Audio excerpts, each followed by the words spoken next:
오늘은 개념서부터 이제 나갈 건데 여기 바닷가 한번 펼쳐보자. 바닷가. 이 바닷가는 내가 너무 가고 싶어서 넣었어. 우리가 독해라는 걸 해야 되거든?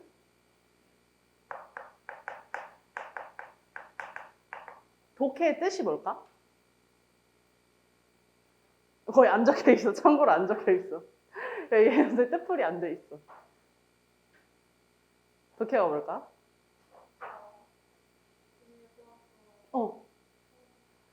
정확합니다. 그치? 읽고 해석하기잖아?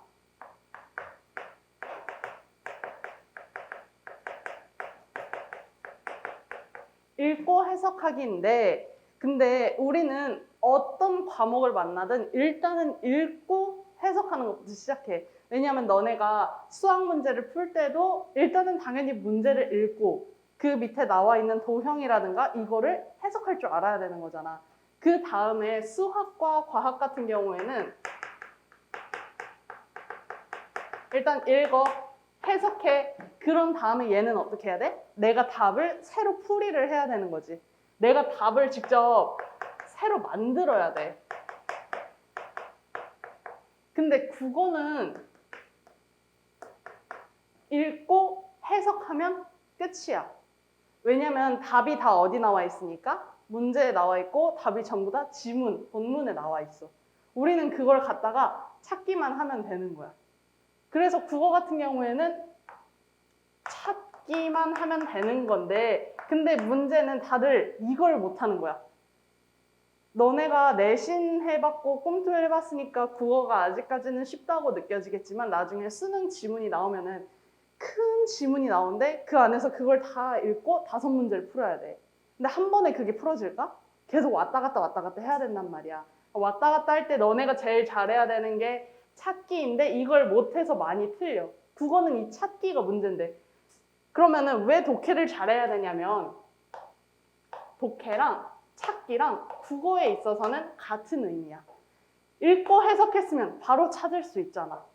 그러니까 찾기가 이게 고득점의 비밀인데 찾기랑 독해랑 똑같으니까 우린 뭐만 잘하면 돼? 우린 독해만 잘하면 돼. 말은 쉽지?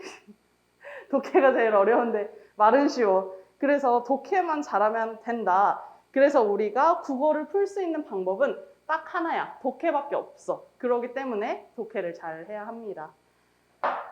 그래서 우리가 이번 여름방학 특강 동안 할 이 독해라는 거는 앞에 플러스 하나가 더 붙어. 독서 독해야. 이 독서가 리딩이라는 독서는 아니고 수능에 앞에 뭐 화법과 작문, 언어와 매체 선택 과목 나오고 그리고 독서와 문학 이렇게 나와. 이 두 가지는 선택 과목이 아니라 모두가 공통으로 보는 공통 과목이야. 이 독서가 많이 들어봤을 거야. 비문학이라고 하는 어려운 지문들 있지. 그게 다 독서라는 과목 이름이야. 그래서 고3 때는 너네가 교과서 대신에 수능 특강으로 아마 진도를 나갈 텐데 그때 수능 특강에도 독서라는 책이 따로 있어요. 그거를 보고 너네가 잘 할 줄 알아야 되는데 그러면 독서, 독해를 이 책으로 끝낸다는 말이야. 알았지? 그래서 우리가 할 거는 가장 기본적인 거, 베이직한 거. 그러니까 어렵다고 찡얼거리면 안 돼. 좀 어렵긴 할 텐데 그래도 괜찮을 겁니다. 그럼 우리 4페이지 넘어가 볼까요?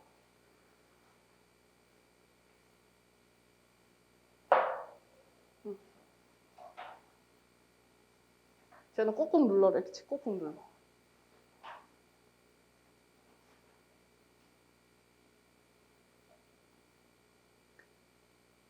우선은 1번과 2번 어휘는 지문 이해의 바탕이다. 문장은 의미 구조의 기본 단위다.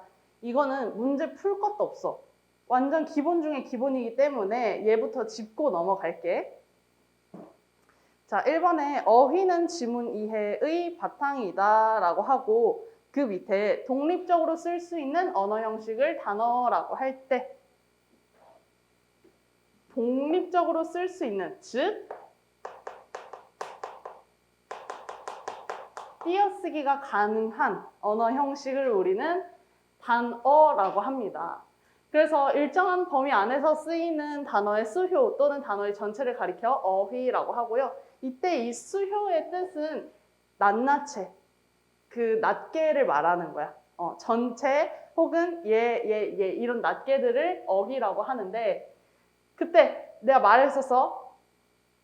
음운이 모여서 글자가 되고, 글자가 모여서 단어가 되고, 단어가 모여서 문장이 되고, 문장이 모여서 문단이 되고, 문단이 모여서 글이 된다라고 했어. 근데 여기 책 보면은 관이 된다라고 되어 있거든. 이 관이 왜 그런지 모르겠는데 컴퓨터에서 글을 전부 다 관자로 바꿔버렸어. 그래서 책에는 다 글이라는 글자가 대부분 관으로 나왔을 거거든. 이거 거꾸로 이렇게 고쳐줘, 너네가.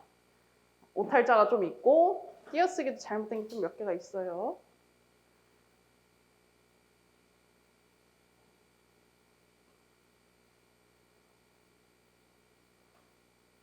재현아 4페이지 위쪽에 거기 병아리 옆부분하고 있는 거야.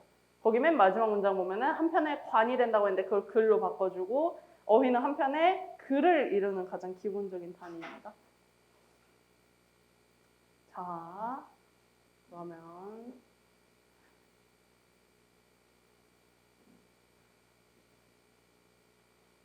그러면은 어휘랑 단어랑 뭐가 다를까?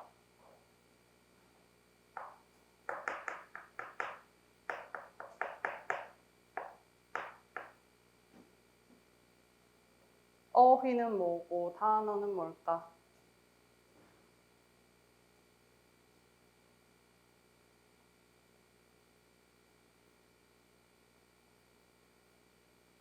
바로 얘는 개별적인 것,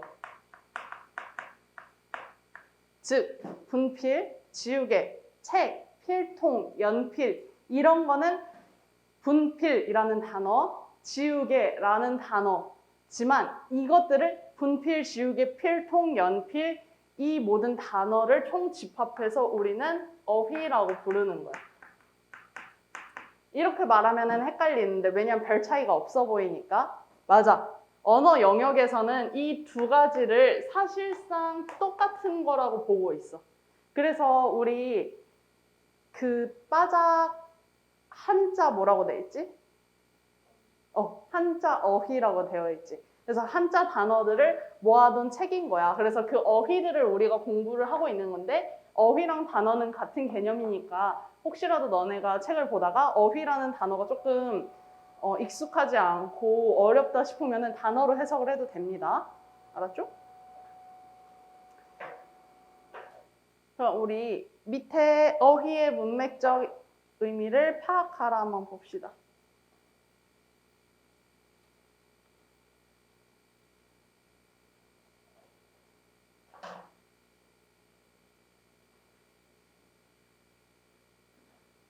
자, 어휘는 글의 내용을 이해하기 위한 바탕이 돼. 너네가 글을 읽는데 모르는 단어나 모르는 글자가 나오면 그 글이 해석이 제대로 돼? 아마 거기서 딱 막혀서 아무것도 안 될걸? 심지어 나조차도 아직도 논문이라든가 칼럼이라든가 그런 걸 볼 때 처음 보는 단어들이 많아.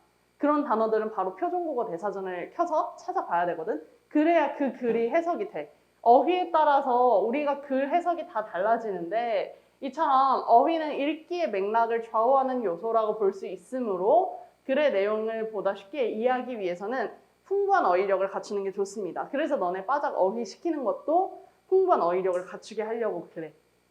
한자어가 내가 말했잖아. 우리나라 말 중에 80% 이상이 한자어라고. 그렇기 때문에 한자어를 배우게끔 한 건데 이번에 동도중학교 시험에서 그 사자성어 맞추는 거 있었잖아. 수어지교랑. 그거 전부 다 빠작이 나왔던 거라 그랬지. 그래서 그런 것들 보면은 미리 공부를 해두는 게 좋겠죠. 100점을 기대하고 있습니다. 그런데 어휘는 글 안에서 이게 중요해. 사전적 의미나 지시적 의미로만 쓰이진 않는데. 사전적 지시적 의미가 뭐냐면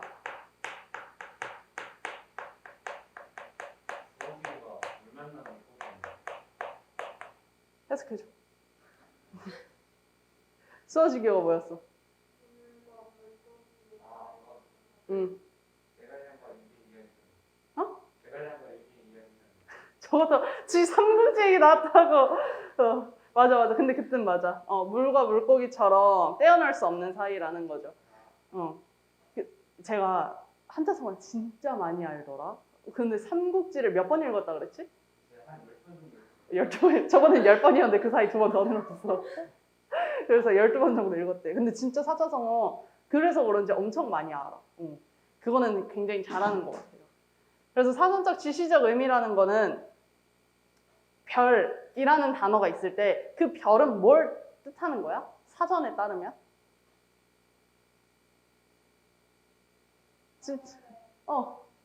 그거 하늘에 떠 있는 아니면 우주 공간에 있는 그 운석을 말을 하는 거겠지. 그게 별에 대한 사전적 의미가 그거라면은 뒤에 보면은 특정한 의미를 함축하기도 하고 비유적으로 쓰여 본래의 의미와는 전혀 다른 의미로 쓰이기도 한다. 특정한 의미 함축 혹은 비유적으로 쓰여서 아예 다른 의미가 형성이 되는데 이를 뭐라 그런다? 문맥적 의미.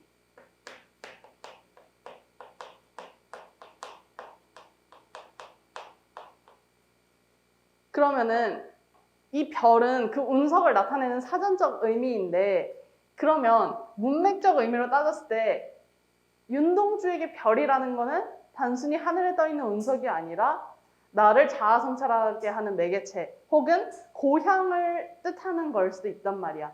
그래서 어떤 글이냐에 따라서 이 단어가 가진 의미가 달라질 수 있는 게 바로 문맥적 의미야. 그러면은 모든 사람이 다 사전적 의미만을 쓸까? 아니야. 특히나 시 같은 경우에는 문맥적 의미가 굉장히 많지. 그래서 우리는 그걸 해석할 수 있어야 되는데 그래서 우리는 문맥적 의미를 파악하는 것이 중요하다.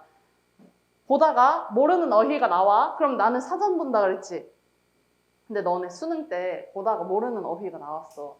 근데 거기서 갑자기 손을 들고 저 사전 좀 쓰게 핸드폰 좀 주세요. 이럴 순 없잖아. 그래서 너네가 그럴 땐 어떻게 해야 되냐면 주어진 어휘가 문장 안에서 어떻게 사용되고 있는지를 살펴봐야 하는 거죠. 그래서 어휘의 의미를 너네가 충분히 추측해낼 수 있어야 하는 거야. 그래서 우리 앞부분에 그 위에 병아리 옆에 있는 글 보면 내가 아까 수효라는 말 했지. 수효라는 글자가 사실 많이 쓰이는 거는 아니거든. 근데 저거를 너네가 몰랐을 때 어떻게 해석할 줄 알아야 되냐면 어떤 범위 안에서 쓰이는데 그럼 쓰이겠지? 그럼 크기라던가 역할이라던가 무언가 주어졌을 거 아니야. 뒤에 보면은 단어의 전체가 나왔으니 그럼 얘는 맥락상 뭐겠어? 개별적인 것을 뜻하는 거겠지. 그런 식으로 앞뒤를 파악해서 너네가 해석을 할 수 있어야 되고 앞뒤 맥락을, 문맥을 고려해서 읽어나가면 되는 것입니다. 그래서 우리 문맥적 의미 조금 더 예시를 들어볼게. 조금 더 예시를 들어보면은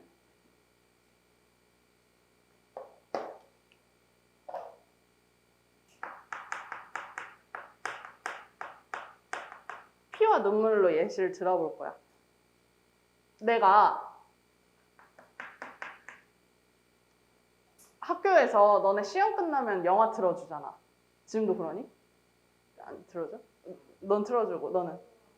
진도나가? 모든 과목이 그래? 무슨 거 영화만 말해도 뭐, 외관 치료 뭐 영화만 그냥 계속 봐요.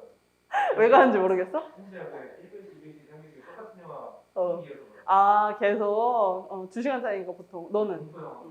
맨날 30분 진도하고 어. 15분 키워주면서 15분 키워주니까 너무 나쁜 거네. 둘이 딱 반만 섞였으면 좋겠다. 얘네는 진도 좀 나갔으면 좋겠고 너네는 영화 좀 보여줬으면 좋겠어. 공포 영화 나왔어요. 뭐 봤어 이번에? 한별, 어. 다들 어. 또 공포 영화 나왔어요. 나 완성이다. 왕정을 보여줘? 그거 19세 아닌가? 근데 그런 거다 봤어요. 우리 시험 끝나고 다음 날에 영화를 보였어. 어. 사회 때 이상한 홍콩 영화. 홍콩 영화? 무슨 이게 다 선생님들 취향이 반영돼 있다니까.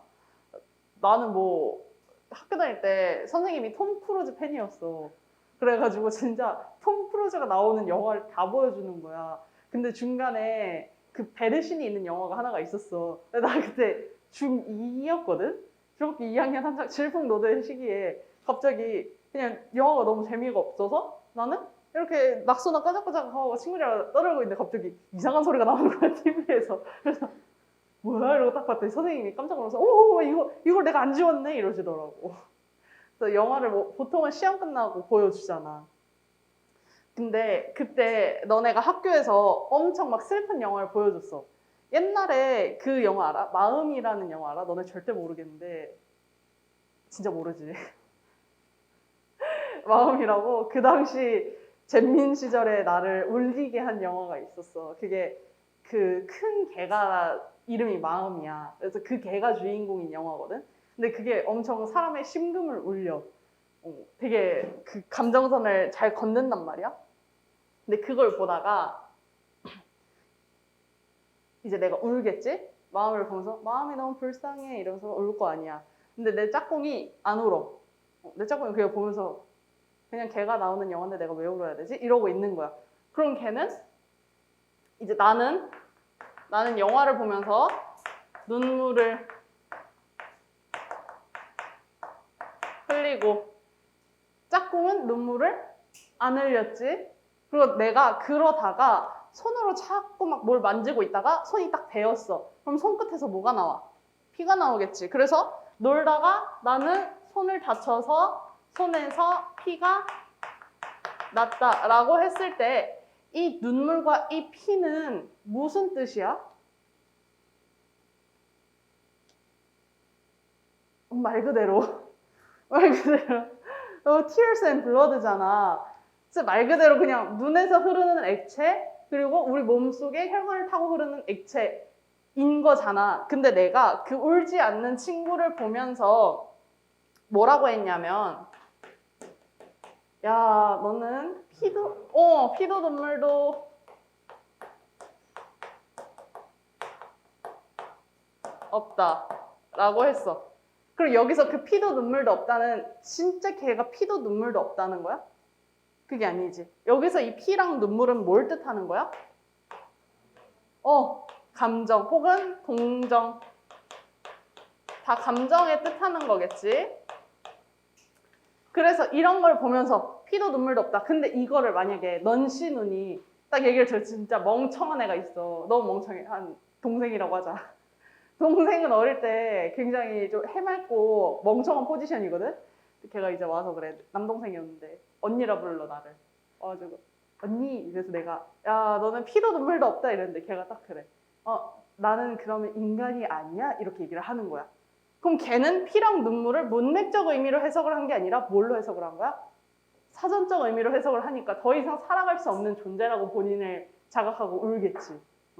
그래서 우리는 대화 상황에서도 마찬가지지만 글에서조차 문맥적 의미를 충분히 파악을 할 수 있어야 돼요. 좋은 예시가 있어서 한번 볼게.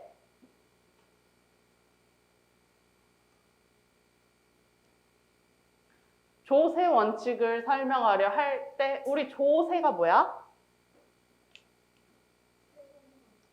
세금 걷는 거를 조세라고 해. 그래서 조세 원칙을 설명하려 할 때 프랑스 루이 14세 때 제장 콜베르의 주장을 대표적으로 원용한다. 콜베르는 가장 바람직한 조세 원칙은 이라고 했는데 원용이라는 뜻이 뭘까?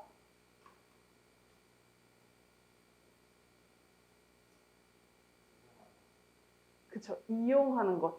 그리고 어떤 사람의 주장을 가져오는 것. 비슷한 단어로는 인용 이런 게 있겠지. 그러면은 너가 방금 그랬잖아. 이용하는 것이라고 했잖아. 어떻게 알았어? 저게 어휘를 모를 때 앞뒤 문맥을 파악하고 해석을 한 거야. 지금 본인은 모르겠지만 굉장히 대단한 일을 해낸 거거든.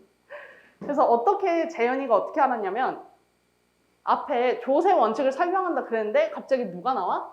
콜베르가 나오는 거야. 그러면서 콜베르의 주장을 쓴대. 그러면서 뒤에 콜베르의 주장이 나온 거야. 그럼 누가 봐도 이용한다는 뜻이겠구나 라고 하는 거야. 실제 원용이라는 단어의 사전적 뜻은 자신의 주장을 뒷받침하기 위해 남의 의견을 빌려다 쓴다라는 뜻이거든. 잘 찾았습니다. 그래서 콜베르는 가장 바람직한 조세의 원칙은 거위의 털을 뽑는 것과 같다고 하였습니다.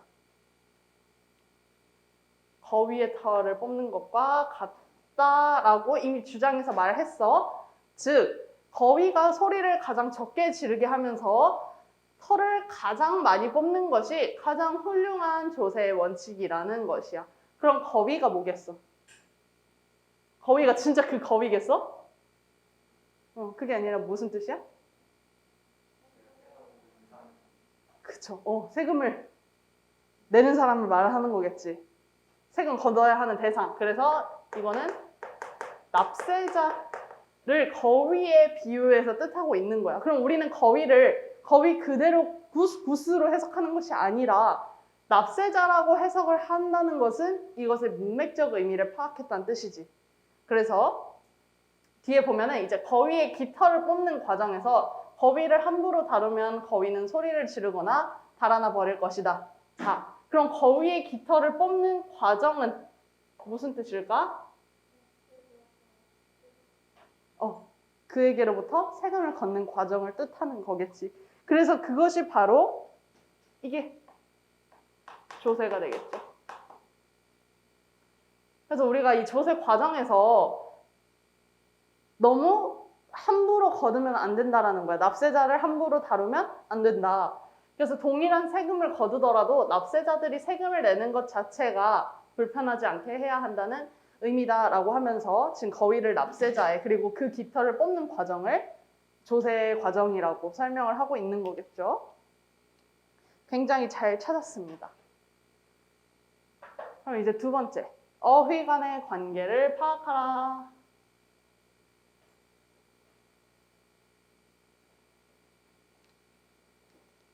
자, 어휘는 의미를 중심으로 다른 어휘와 관계를 맺게 돼라고 했어. 앞에서는 어휘의 쓰임을 우리가 파악을 할 줄 알았어야 됐잖아. 근데 이제는 어휘가 관계를 맺고 있다는 게 관계를 맺고 있다는 걸 우리가 알 수 있어야 하거든. 그래서 관계를 맺는데 중요한 거는 뭐가 중심으로? 의미를 중심으로.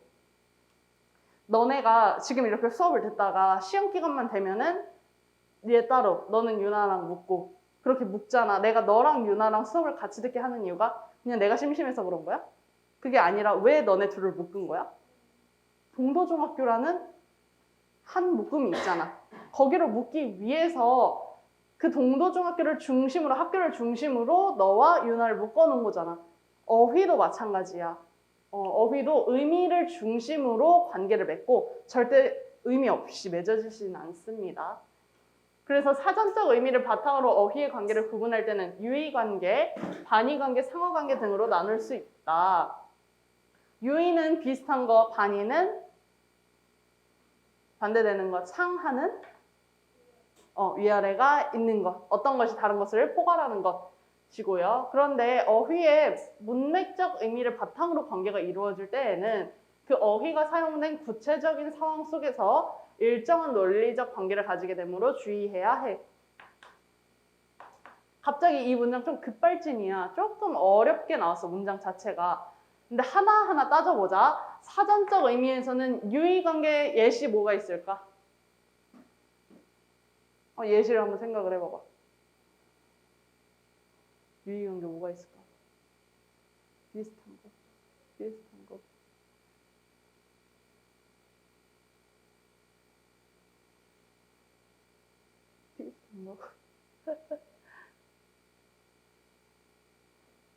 뭐 안에서 쓰일 때에는 같은 맥락으로 해석이 되는 것, 뭐 봄에 피는 꽃이라던가 그런 것들 나열할 때 그 꽃들의 이름은 다 유의관계에 해당이 되겠죠. 근데 여름과 겨울을 나타낼 때는 무슨 관계야? 반의관계가 되는 거야. 그러면서 봄, 여름, 가을, 겨울 그리고 계절이라는 어휘가 나오면 걔네는 뭐야? 상하관계가 되는 거야. 혹은 위, 아래 이런 어휘가 있겠지. 근데 사전적 의미로 해석을 하면은 그게 되게 쉬워. 파악하기가 쉬워. 근데 문맥적 의미 자체가 아까 내가 뭐라 그랬어? 너네가 알고 있는 대로 해석을 하면 안 되고 그 맥락을 파악해서 해석을 할 수 있어야 된다 그랬잖아. 그러기 때문에 일단은 첫 번째 구체적인 상황을 알아야 합니다. 두 번째는 이 논리적 관계를 알 수 있어야 되는 거야. 그래서 만약에 내가 그냥 집에 이렇게 소파에 너네가 엄마랑 같이 앉아 있었어. TV를 보고 있었어. 그래서 옆에 이렇게 엄마가 손을 올려놨길래 딱 봤는데 엄마 손이 진짜 있잖아? 이만해. 진짜 사람 손이 이만해. 그럼 너네는 그 손을 보고 뭐라 그래? 엄마 손 진짜 크다 그럴 거 아니야. 새삼 엄마 손 되게 크다 이럴 텐데 이 크다라는 것 자체는 사전적 의미겠지. 근데 문맥적 의미로 손이 크다는 무슨 뜻이야? 많이 만든다라는 거잖아. 그치? 무언가를 준비할 때 양이 많다라는 거잖아. 그러면은 집에 이제 친척들이 놀러 오기로 했어. 그러면은 일단 1번 구체적인 상황이 뭐라고 지금? 집에 친척들이 놀러 와야 돼. 그래서 엄마가 뭘 하셔야 돼? 요리를 하셔야 돼. 그래서 1번 요리를 해야 하는 상황이야. 요리 상황이야. 2번 그러면서 엄마가 지금 양을 어떻게 했어? 친척 한 3명 놀러 오기로 했어. 근데 잔치국수를 64인분을 했어. 그럼 엄마 손이 어때? 굉장히 크지. 그럼 그 상황에서는 엄마가 또 많이 했어. 그러면 내가 뭐라 그래? 엄마 손이 진짜 크다라고 얘기를 하는 거야. 그럼 그 문맥적 의미로 너네가 말을 했다는 것 자체는 일단 상황이 특수한 상황이면서 그 안에 요리의 양이 많기 때문에 손과 크다라는 어휘를 묶어서 관계를 형성을 하게 되는 거지. 그래서 이 단계로 문맥적 의미는 관계를 서로 맺습니다. 특히 그래서 설명하고 있는 개념 간의 관계를 묻는 경우에는 이를 파악하는 것이 바로 문제와 직결되는 경우가 있다. 특히 즉 어휘 간의 관계는 단순히 낱말 뜻의 관계만을 묻는 것이 아니라 글 속에서 설명하고 있는 정보와 정보 간의 관계를 묻는 것이라고 할 수 있습니다. 라고 했어요. 밑에 질문 다시 볼게.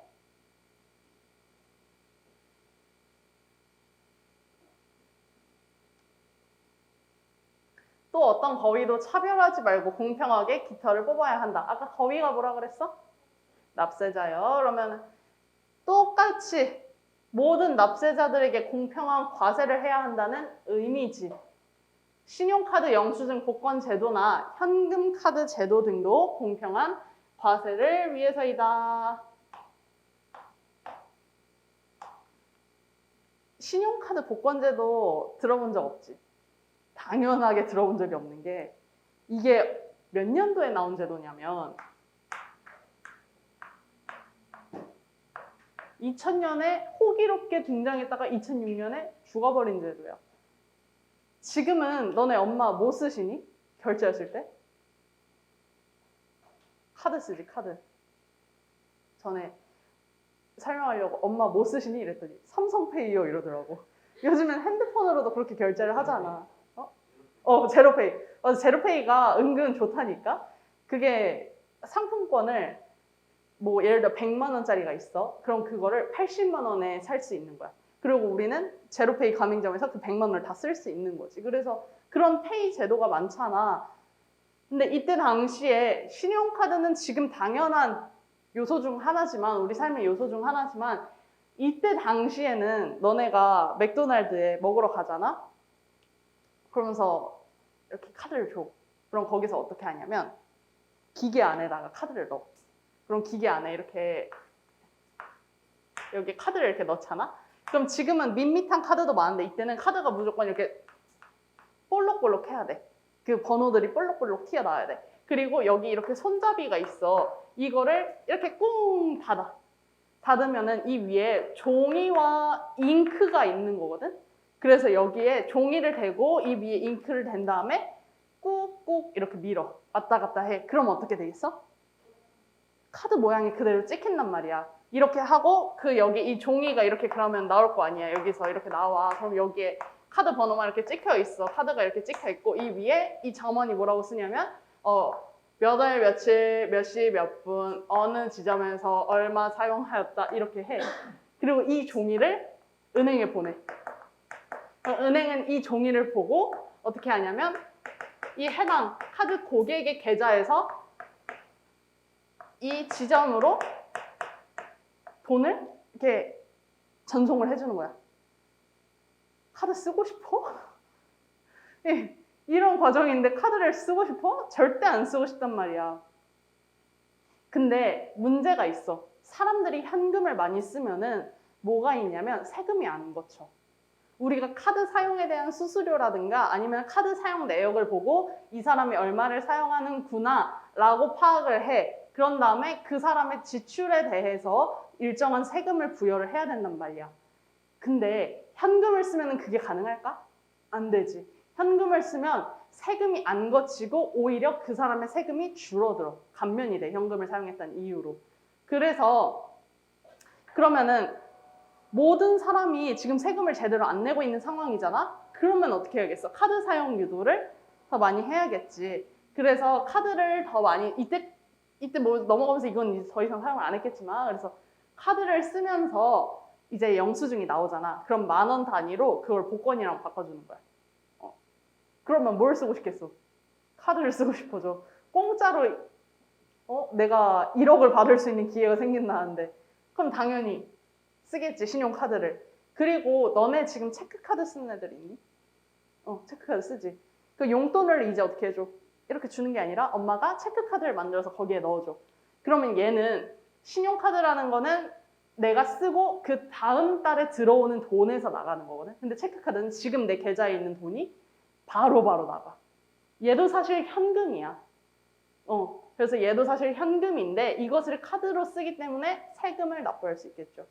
그래서 현금을 더 이상 많이 쓰지 않고 그리고 모두가 다 카드를 쓰면서 공평하게 세금을 납부해야 한다라는 공평한 과세를 위한 제도가 이 두 가지 제도였거든요.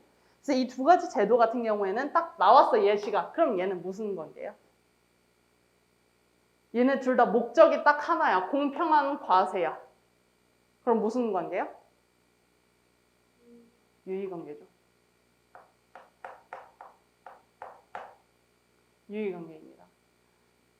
더불어 거의 각각의 상태를 감안하여 깃털을 뽑아야 한다.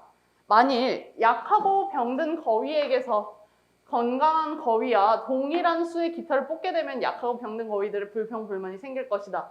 그럼 약하고 병든 거위는 어떤 납세자야?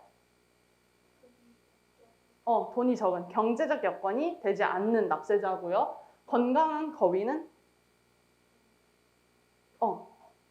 경제적 여건이 충분한 그런 납세자겠죠. 그럼 얘네 둘의 관계는 뭐야? 반의 관계죠.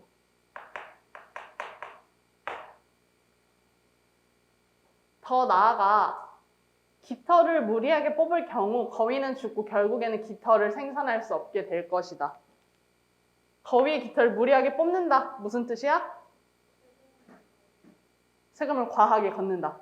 그랬더니 결국에는 세금을 거둘 수 있어, 없어? 아예 없어. 그냥 제도 자체가 무너져 버리는 거거든. 이 두 가지 관계는 무슨 관계일까? 아니야. 비슷한데 아니야. 예전에 내가 이거 중요하다고 되게 강조 많이 했었거든.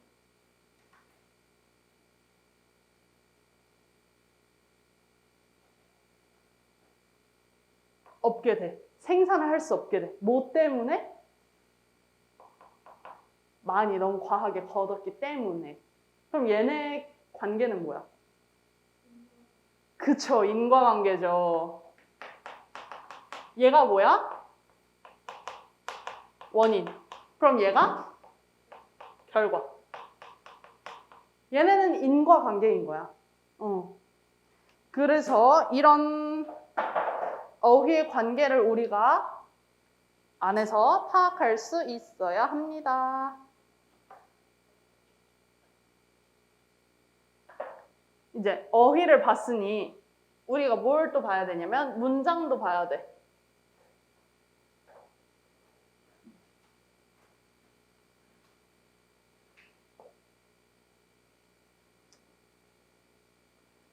문장은 우리가 말을 하거나 글을 쓸 때 생각이나 사실, 정보 등을 표현하기 위한 언어 활동의 기본 단위야. 어휘라는 것 자체는 우리가 쓸 수 있는 가장 작은 것이었다면 얘는 우리가 표현을 하기 위해 가장 작은 거거든? 집 가. 오늘 좀 화가 났어. 좀 화가 많이 났어. 많이 나가지고 엄마한테 그래. 밥! 이렇게 소리 지르는 거야. 그 엄마는 알아들어? 그냥 얘가 갑자기 왜 이러는 거야? 그냥 이러면서 어이없어 하시겠지. 근데 너네가 지금은 왜 화가 났냐면 너무 단순해. 배고파서 화가 난 거거든? 엄마한테 밥이 아니라 뭐라고 해야 돼? 밥 줘라고 싸가지 없게 얘기를 해야 된단 말이야. 이 뜻 자체가 뭐야? 엄마 나 밥 차려주세요라는 뜻이잖아. 그러면은 이 밥 줘라는 것도 사실은 뭐야? 문장이야.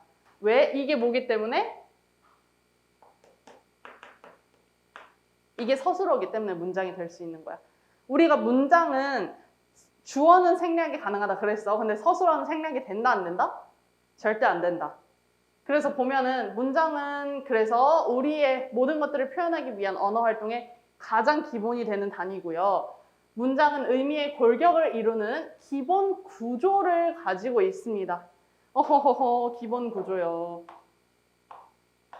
이 기본 구조가 뭐냐면 자, 문장이 되는 가장 기본 구조, 국어의 기본 구조 3가지 알려줄게. 1번, 누가, 무엇이,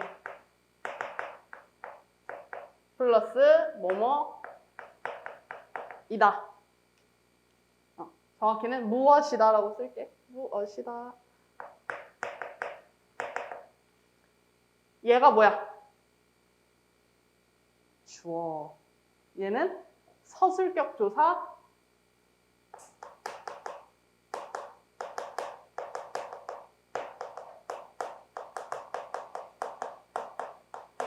이다. 1번이고요. 2번 똑같이 누가 무엇이 플러스 찌 하다. 얘는 동사야 형용사야?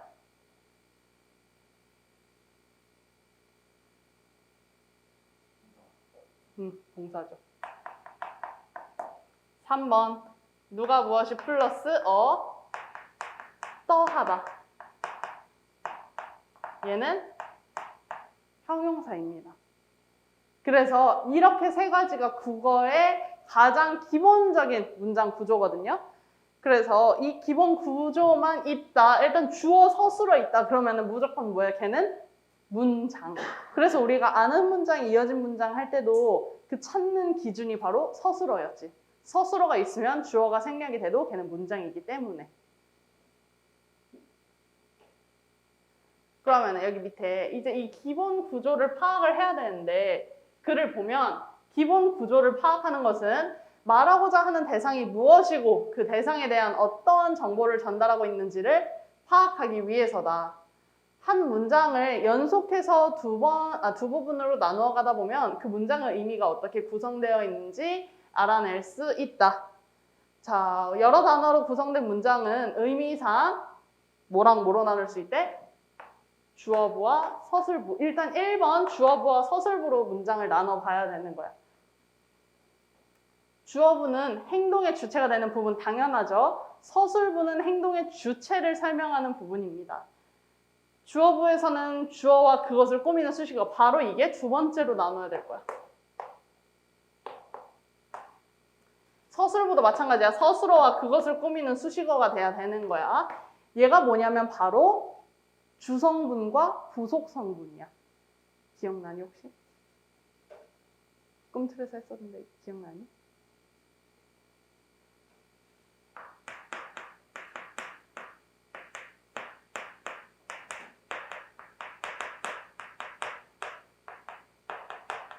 주성분은 뭐가 주성분이냐면 주어, 서술어, 목적어, 보어가 주성분이야.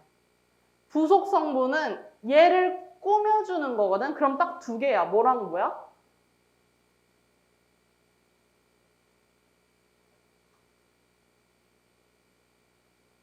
서술어가 뭐야? 친구들아, 우리 내가 중요하다고 말을 했었는데, 마지막 글자가 사예요. 어? 마지막 글자가 사야, 사야. 뭐라고? 다시 말해. 너 뭐라고? 형용사? 야, 형용사는 뭐야? 야, 여기가 영어야? 여기가 영어 수업이야? 내가 너 시험 기간 때 너 그랬어. 내가 뭐라 그랬어? 형용사는 국어에서는 서술어라 그랬어, 서술어. 동사와 형용사 둘 다 서술어야. 걔네는 다로 끝나는 애들이란 말이야. 나는 예쁘다. 어? 나를 꾸며. 자, 영어에서는 어떻게 하냐면 얘가 비동사가 되고요. 얘가 비동사 뒤에 붙는 형용사가 되는 거잖아. 근데 국어는 그렇게 나눌 수가 없어. 그냥 이거 자체가 단어야. 그래서 얘가 그냥 하나로 서술어인데 서술어라고 부르고 또는 용언 중에 형용사라고 하는 품사를 가지고 있는 거야. 지금 문장 안에서는 서술어의 역할을 하고 있는 거고 전체 품사로 봤을 때는 형용사에 해당이 된다는 거야. 그래서 형용사는 국어에서 절대 꾸며주지 않습니다. 그때 내가 너한테 그렇게 말했었어. 그러면은 국어에서는 꾸며주는 애를 뭐라 그러냐면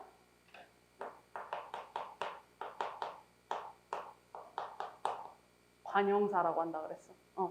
그래서 나는 예쁘다 말고 예쁜 나 이렇게 있으면 예쁜이 뭐야? 얘를 체연을 꾸며주니까 얘는 관형사. 품사가 관형사입니다. 그래서 주성분이 지금 주어, 서술어, 목적어, 보어라고 했잖아. 그러면은 이 중에 체연이 뭐야? 체연? 몸체가 되는 체연. 이러면 안 되지. 이러면 안 되지. 뭐야?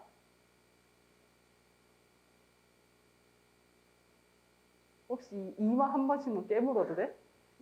엄마가 집 가서 너 왜 이마에 빨자국이 있니? 그러면은 선생님이 개빡쳐가지고 그냥 제 이마를 물어 뜯었어요 라고 대답해줘. 그리고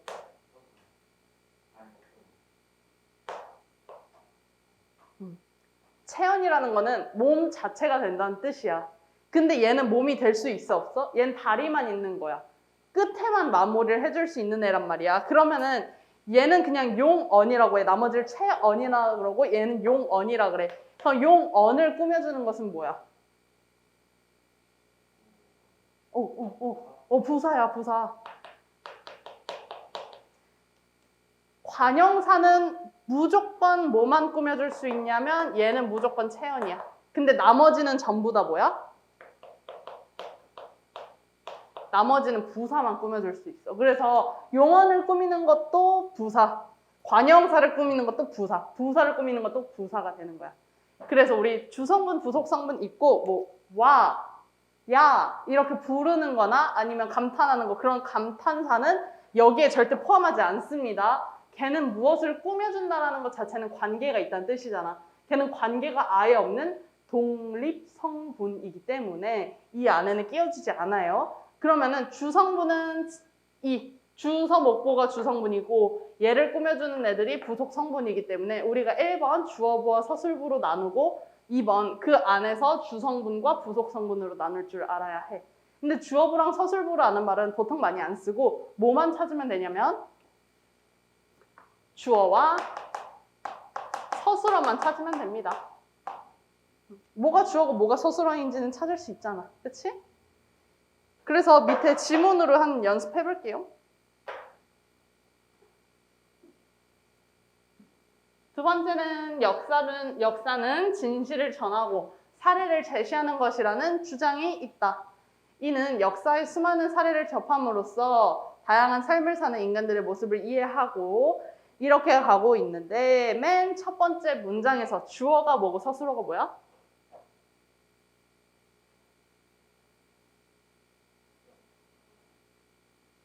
내가 무조건 뭐부터 찾으라 그랬어? 1번. 서술어부터 찾으라 그랬어. 서술어가 뭐야? 첫 번째 문장. 서술어가 뭐야? 거기. 서술어. 있다. 이게 서술어야. 그러면은 있어. 근데 역사는 있다야? 주장이 있다지. 그럼 얘가 뭐라고? 주어가 돼야 되는 거야. 그럼 얘는 문장이야. 그럼 이 앞에 있는 얘네는 다 뭐야? 다 이 주장에 관한 말인 거야. 이것까지 하나하나 분석을 하면은 너무 어려워지기 때문에 이건 여기서 넘어갈게.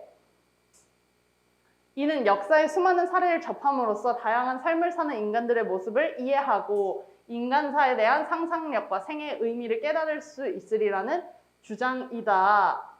여기서 서술어 뭐야?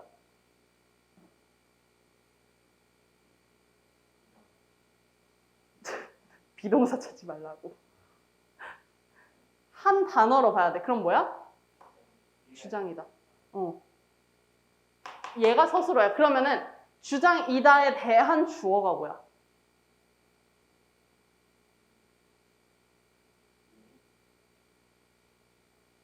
아니지. 주장이다.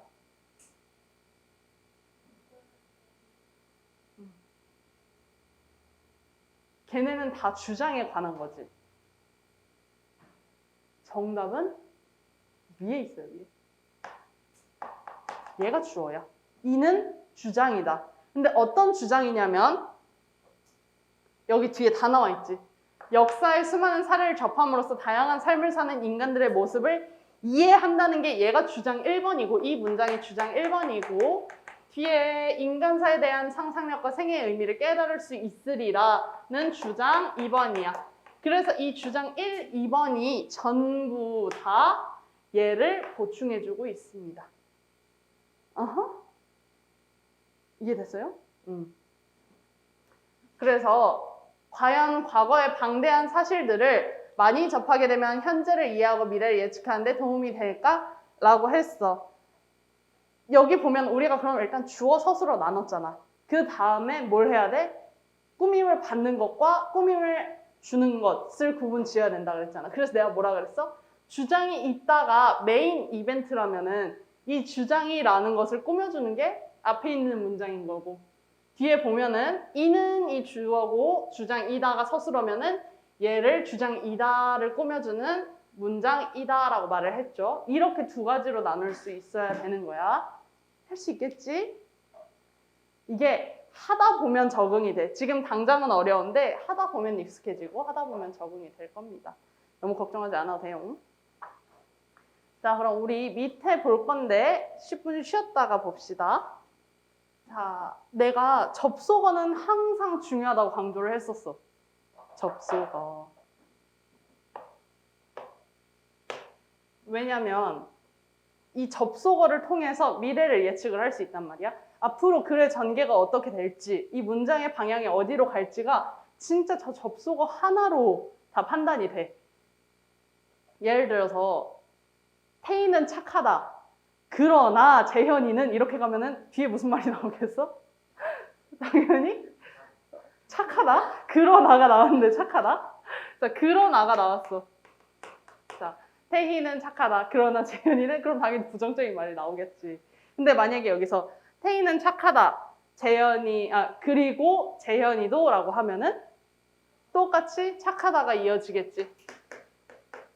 자, 그러나를 통해서 앞뒤가 A, B가 얘는 아예 달라지겠구나를 알 수 있는 거고 그리고를 통해서 앞뒤가 똑같겠구나를 예상을 할 수 있는 거야. 그래서 문장을 읽으면서 접속어가 딱 나왔다? 그러면은 글의 전개 방향을 예측을 할 수 있어야 됩니다. 그래서 말하고자 하는 대상과 관련하여 많은 양의 정보를 전달하고자 할 때에는 둘 이상의 문장으로 제시되는 경우가 대부분이야. 저 문장을 그냥 한마디로 하자면은 하고 싶은 말이 많으면 문장도 그만큼 길어진다는 뜻이거든. 당연하지. 근데 한 문장의 내용은 다른 문장과의 관계 속에서 전달하고자 하는 의미가 보다 분명해집니다. 관계를 통해서 의미가 더 점층적으로 확대될 수 있다는 뜻이야.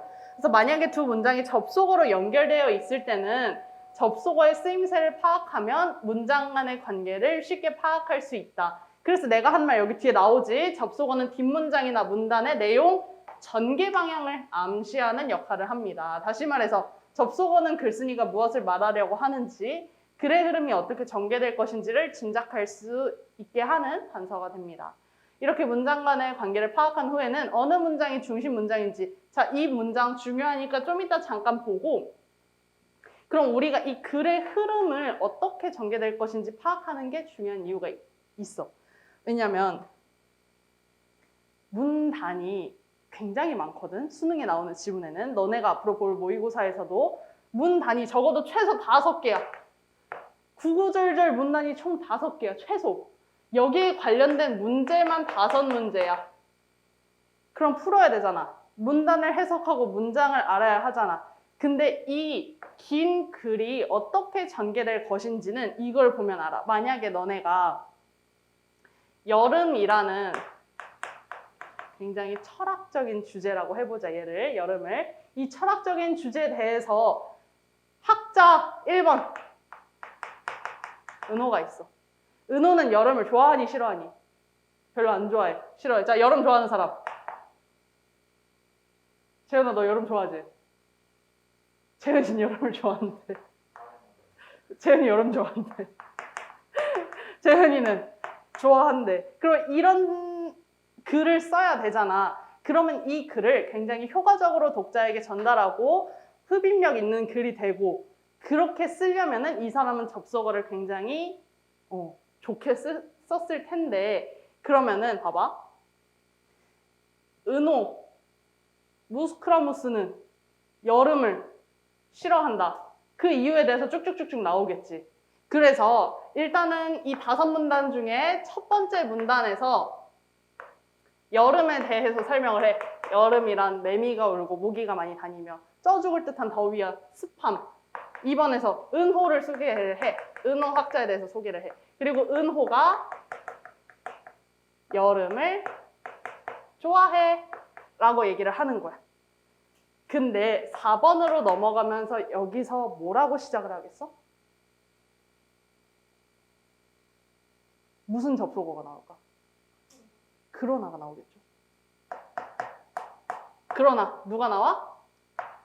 재현 학자는 이러이런 평소의 관념을 가지고 있어서 여름을 싫어한다. 이런 결론이 나오는 거란 말이야. 그러면은 이 글을 내가 왜 예시를 들었냐면, 너네가 이 접속어 하나로 이 글 전체를 어떻게 받아들여야 되냐면, 읽어. 아, 여름에 대해서 얘기를 하겠다. 은호가 나와. 아, 여름에 관해 이 학자를 소개하겠다. 둘을 엮었지. 그 다음에 그러나가 나왔으면은 최소 2명은 나오겠구나를 알고 있어야 되는 거야. 그럼 이 글은 비교 및 대조하는 글이기 때문에 너네가 머릿속으로 마인드맵을 짜면서 글을 읽어야 되거든. 그러면은 이미 머릿속에 여름이 있고 은호가 있으며 재현이가 있어서 이 둘을 1, 2, 3번 쭉쭉쭉 이렇게 머릿속에 정리가 돼야 된다는 거야. 근데 이 정리를 하는 큰 틀을 만들어주는 게 놀랍게도 접속어야. 이해가 됐어? 밑그림을 그려주는 게 접속어기 때문에 너네가 글을 읽으면서 접속어 그냥 흘려듣지 마. 알았지? 근데 접속어는 굉장히 많은데 뭐 그러나 그리고 이런 것도 있고 이것도 접속어야. 예를 들어. 얘도 접속어야. 예시를 들어. 근데 예를 들어가 나오면은 보통 어느 상황에서 쓰이냐면 앞 문장이 어려울 때. 앞 문장이 어려울 때 뒤에서 예를 들어라고 해주면서 보충이 나오거든. 그래서 너네가 만약에 읽다가 앞 문장이 어렵잖아. 그럼 거기서 멈추지 마. 거기서 멈춰서 막 그런 애들 있어. 이게 안 읽혀. 그러면 계속 또 돌아가. 그리고 글씨가 안 보일 때까지 이렇게 동그라미를 쳐. 이러지 말고 뒤에 예를 들어가 나오면은 이 문장을 쉽게 말을 하고 있는 거니까 그냥 뒤로 넘어가. 그게 너네가 빠르게 할 수 있는 독해 방법이야. 이해됐어? 되게 혼란스러워. 이해됐지? 응. 그래서 접속어를 파악하는 게 너네가 생각하는 것보다 굉장히 중요하다라는 겁니다. 그러면은 이렇게 문장 간의 관계를 파악한 후에는 반드시 뭐가 있어? 중심 문장은 있어야 돼. 여기서 그럼 뭐가 중심 문장이 있어? 이 3문단에서는. 당연히 은호는 여름을 좋아한다. 가 중심 문장이겠지. 그것을 나머지는 뭐라 불러? 이 문장을 꾸며주는 애들. 얘네를 뭐라 불러? 바로 뒷받침 문장이라 부르는 거야. 중심 문장을 꾸며주는 것이 바로 뒷받침 문장이 됩니다. 그래서 우리가 어떤 게 중심 문장인지를 판단을 하고, 그래서 같은 인과관계의 문장이라도 원인에 초점을 두는지 혹은 결과에 초점을 두는지에 따라 중심 문장이 달라지기 때문입니다. 이해됐어? 자, 그러면은 이거를 밑에서 한번 볼게.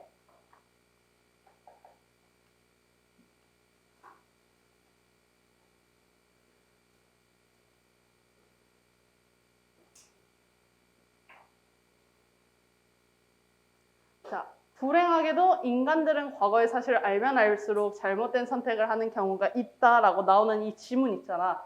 30초 줄게, 한번 읽어보세요.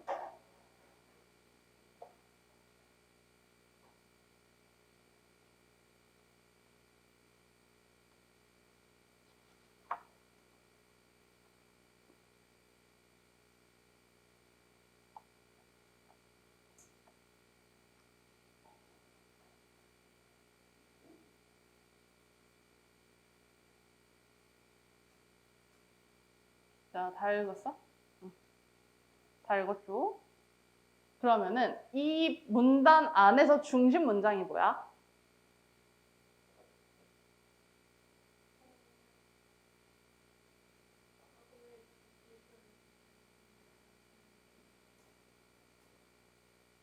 천재다, 천재다. 천재다, 천재야. 결국 과거의 지식은 대부분의 경우 삶에 도움을 주고 있다. 이게 바로 중심 문장입니다. 그럼 나머지가 뭐라고? 뒷받침 문장이야. 얘 한번 이제 접속어를 중심으로 이 글의 전개 내용을 너네가 암시하면서 볼 거야. 자, 불행하게도 인간들은 과거의 사실을 알면 알수록 잘못된 선택을 하는 경우가 있다라고 했어. 그 뒤에 뭐가 나왔어? 예컨대. 예컨대가 무슨 뜻이야? 예를 들자면.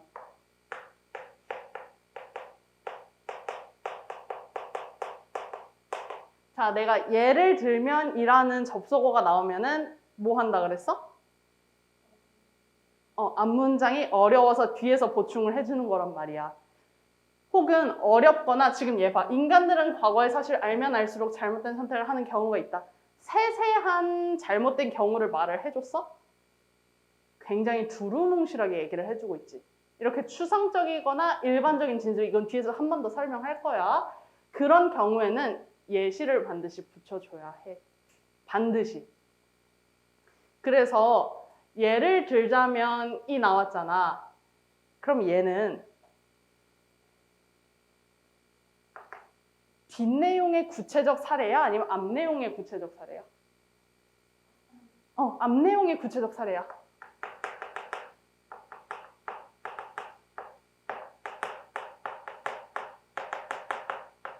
그럼 이 접속어를 기준으로 우리가 더 중요하게 봐야 되는 문장은 앞이야, 뒤야? 더 핵심적인 것. 앞이죠. 그래서 이 접속어는 우리가 딱 나왔다 그러면은 앞문장을 굉장히 유심히 봐야 되는 거고 뒷문장은 그것을 보충해주는 것이기 때문에 쑥쑥쑥쑥 읽기만 하면 돼. 핵심은 여기 있다라는 거야, 앞문장이. 저 접속어 하나 때문에.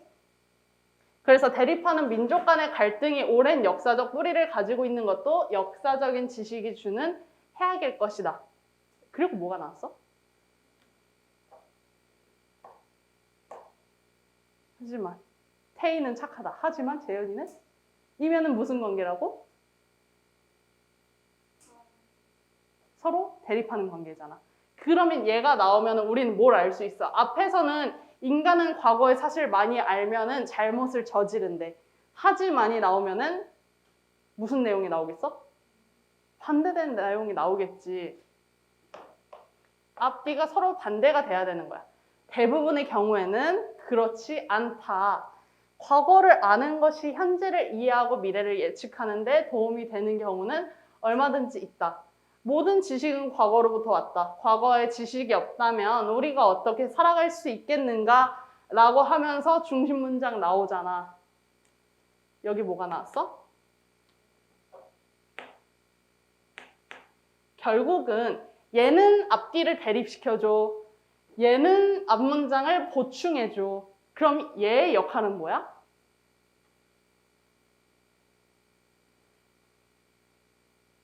초성 힌트.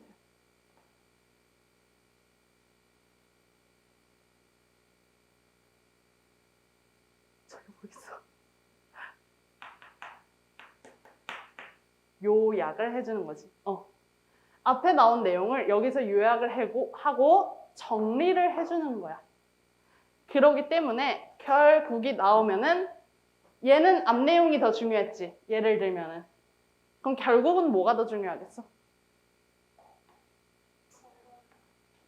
뒷내용이 더 중요한 거야. 얘는 뒷내용이 더 중요하기 때문에 딱 봤더니 아니나 다를까 바로 중심 문장 빠라라라라 나왔죠? 그래서 이 결국이 나오면 뒤를 중점으로 봐야 되고 예를 들면은 앞쪽을 중심적으로 봐야 한다.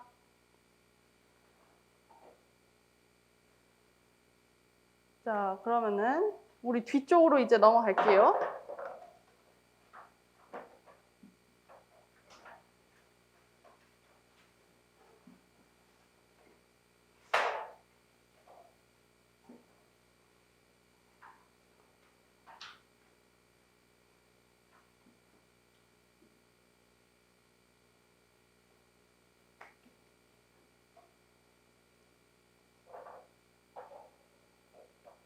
너네 인스타그램 하니? 인스타 해? 너도 해? 너도? 이렇게 인스타 보면은 왜 요즘에 인스타 살면 좀 거짓이 많다 그러잖아. 특히나 내 주변에는 이제 좀 사회인도 많고 그러니까 그냥 애들이 막 골프 치러 갔다 그러면 그날 인스타로 막 도배가 돼. 그러니까 막 골프 옷 입고 꼭 허리를 이렇게 꺾어 있거든? 이렇게 써서 이러고 사진을 찍어 이제. 이렇게 찍어서 올리는 거야. 근데 이번에 오늘도 하는데 싸이 흠뻑쇼가 있거든? 알아? 그래서 금, 토, 일 이렇게 했어. 근데 내가 이제 나는 학원 때문에 못 갔지. 봤는데 친구 인스타를 봤는데 있잖아. 파란 옷이 걔네 드레스 코드거든? 파란 옷을 입고 너무 행복해 보이는 거야. 그래서 너무 이쁘게 하고 가고 옷도 너무 예쁘게 입어가지고 내가 걔한테 야, 너 오늘 진짜 열심히 꾸미고 갔다. 왜 이렇게 이쁘냐? 이랬어. 근데 걔가 인스타에 올라오는 사진 다 예뻤거든. 근데 걔가 나한테 따로 사진을 하나 보내줬는데 흠뻑쇼가 아니라 폭우쇼래, 폭우쇼. 진짜 물이 있잖아. 이렇게 물총 수준이 아니라 그냥 진짜 비 엄청 쏟아지는데 한가운데 나간 기분이라는 거야. 그래서 걔가 끝난 사진을 보여줬는데 분명히 화장도 있잖아. 이렇게 이쁘게 하고 입도 빨갛고 누나 내가 그림을 진짜 못 그리거든. 이렇게 하고 막 머리도 엄청 뭐 볼륨이 엄청 들어갔어. 진짜 너무 이뻐. 근데 딱 왔는데 있잖아. 눈이 이렇게 돼가지고 여기 이렇게 다 번져 있고 송수 이렇게 내려가고 입술 이렇게 다 지워져서 시체 같고 머리가 진짜 이렇게 돼 있더라고. 근데 걔가 그 사진을 찍어서 보내줬는데 문제는 이 뒤에 있는 사람들 있지. 뒤에 있는 사람들이 진짜 다 미역처럼 머리가 그리고 다들 막 이렇게 지쳐서 집에 걸어가고 있는 거야. 내가 금요일 저녁에 잠실 갈 일이 있어서 갔었거든. 근데 흠뻑쇼를 끝난 사람들이 이제 몇몇 보였어. 근데 분명히 그 잠실이 다 파란색 옷 입은 사람이 엄청 많았거든. 그 파란 옷 입은 사람들이 가기 전에는 막 물총도 들고 고글도 쓰고 깍깍거리면서 막 이렇게 가더라. 근데 집 가는 길을 봤는데 진짜 다 발걸음 똑같아. 이러고 가고 있는 거 너무 힘들어가지고 근데 결국에 몸살에 가서 지금 누워있어. 그래서 그걸 보면서 아, 인스타에 올라온 것은 이제 믿지 말아야겠다 싶더라고.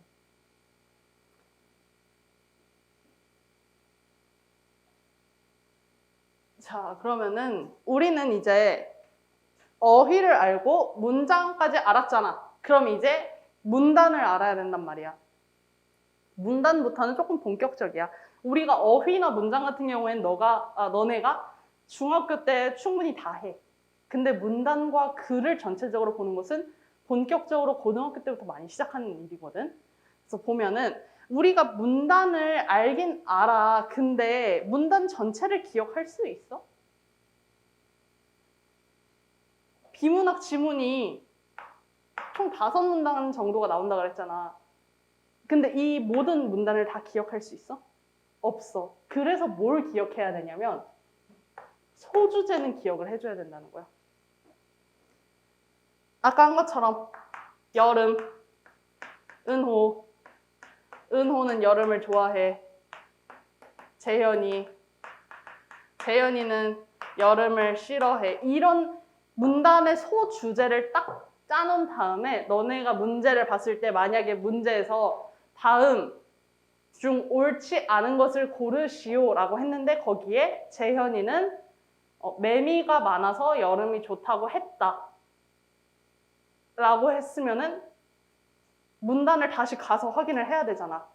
글로 돌아가서. 근데 그 돌아가는 과정을 어떻게 돌아가야 되냐면 이 소주제를 기억을 해놨다가 이 소주제에 맞는 곳으로 너네가 쏙쏙 들어가야 되는 거야. 만약에 여름에 관련된 문장이 선지로 나오면 그건 몇 문단으로 가야 돼? 1문단으로 가야 되고 은호의 평소 관념에 대해 설명하는 제시문이 나왔어. 아니, 선지가 나왔어. 그럼 몇 문단으로 가야 돼? 2문단. 그렇게 쏙쏙 들어갈 수 있어야 돼. 그래서 전체적으로 외우지 않아도 돼. 외우는 건 불가능해. 그러니까 소주제만 외워놓으면 된다는 거야.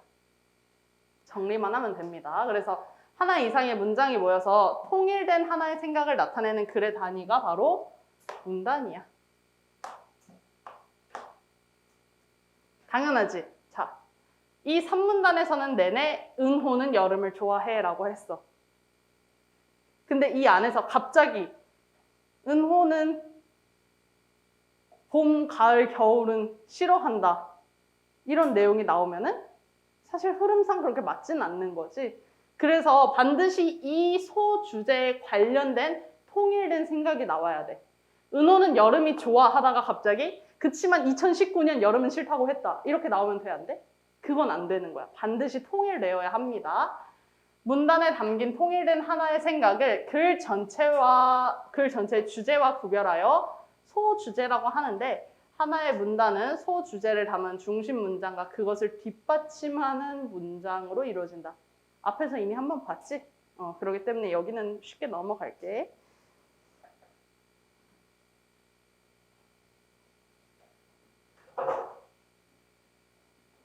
자, 여기 접속을 통해 문장의 관계를 확인하라 있잖아. 이거 잘못 나왔어요.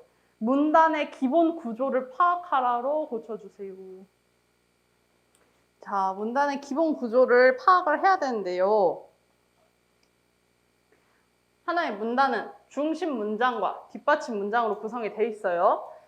그래서 중심 문장은 문단의 중심 내용을 담은 소주제문을 말하고 뒷받침 문장은 중심 문장의 내용을 자세히 설명해 주거나 중심 문장의 이유가 되는 문장을 말을 합니다. 그래서 우리가 소주제를 알아야 된다 그랬잖아. 그 소주제가 어디 담겨 있다고?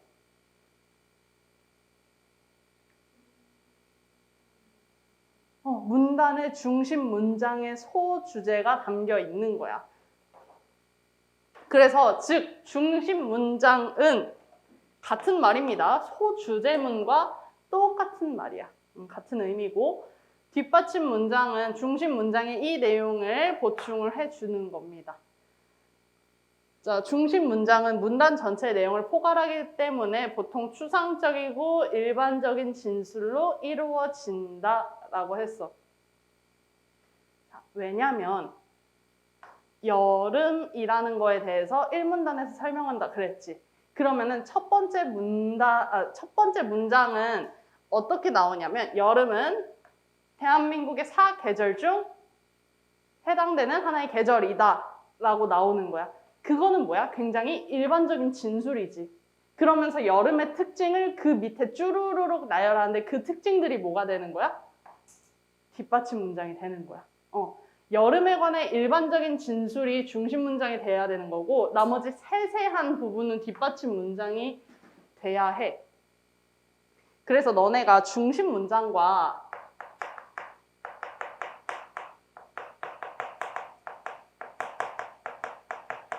뒷받침 문장을 구별하는 법은 뭐냐면 너네 수학 이 정도는 알아야 된다. 이거 당연히 모르면 큰일 나지. 집합 기호잖아 이거. 집합 배웠지? 집합은 이거면 뭐야? 얘가 여기 속한다잖아. 얘가 여기 속한다잖아. 그러면은 얘네는 어떻게 이루어져야 되냐면 이렇게 돼야 되는 거야. 다시 말해, 뒷받침 문장을 얘가 포괄해야 된다는 거야. 얘를 다 안을 만큼 큰 게 중심 문장이 돼야 된다라는 거죠. 그래서 이거는 재현이 이번 시험범위였는데 원숭이는 새끼를 낳는다. 그리고 사자도 새끼를 낳는다. 호랑이도 새끼를 낳는다. 표범도 새끼를 낳는다. 라고 했어. 그럼 지금 원숭이, 사자, 표범, 호랑이 등등이 다 새끼를 낳는다 라고 했어. 그리고 문장 하나가 나와.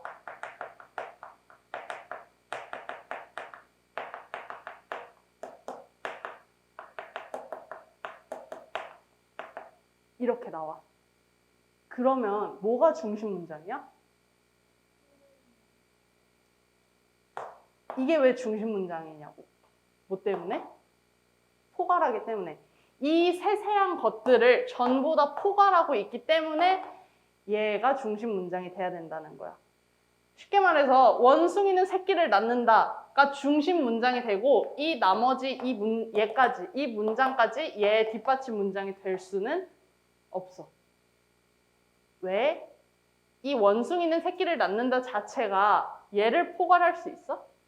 안 되지.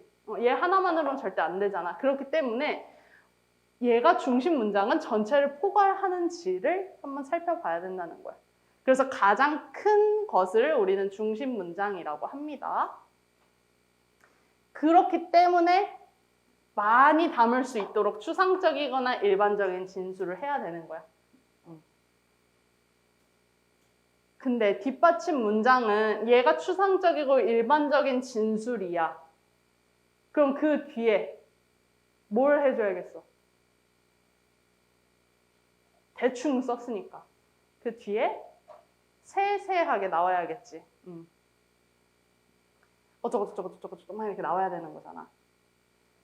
그래서 나중에 이제 너네가 한 대학 정도 가면은 뭐 고등학교 가도 그럴 수 있고 지금도 그럴 수 있어. 소개팅 제의가 들어와. 소개팅 제의가 들어오면은 일단 물어보겠지? 어떤 남자야? 이렇게 물어보잖아. 근데 처음부터 그 남자는 키가 몇이고 몸무게가 몇이고 어느 학교를 다니며 앞으로 진로의 계획은 이거야 이렇게 얘기를 해? 그게 아니라 처음엔 뭐라고 말해? 잘생겼다? 이렇게 말을 해.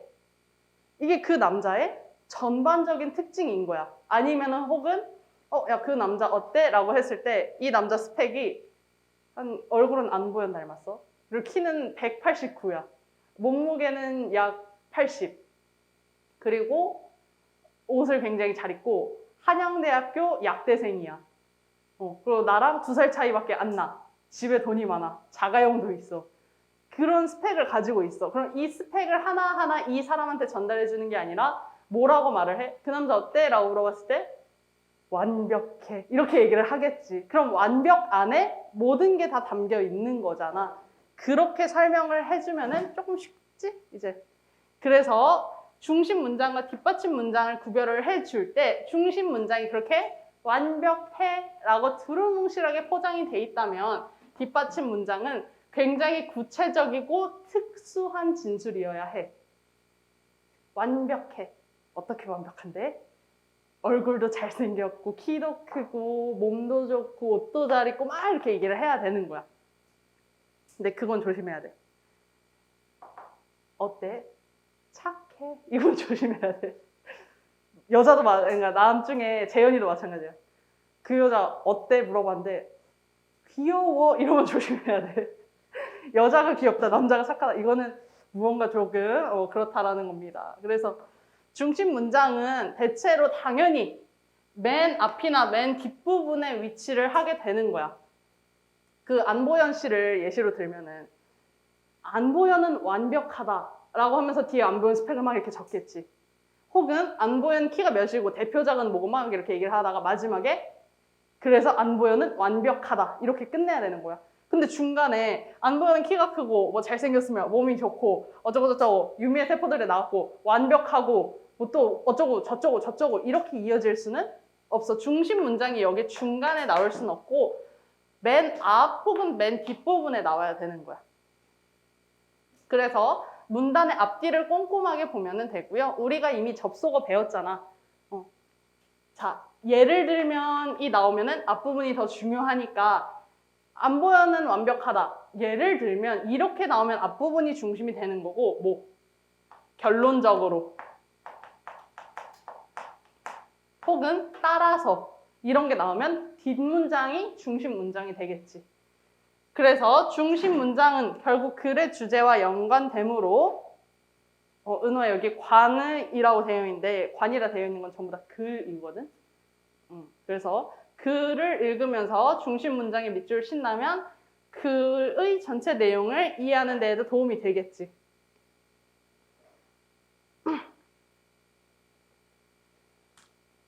자, 그래서 구조가 문단에는 중심 문장과 뒷받침 문장이 있고 너네가 중심 문장을 찾을 수 있어야 한다가 문단의 구조 파악하기였습니다. 이것도 한번 읽어보세요. 다 읽으면 칠판 바라보세요.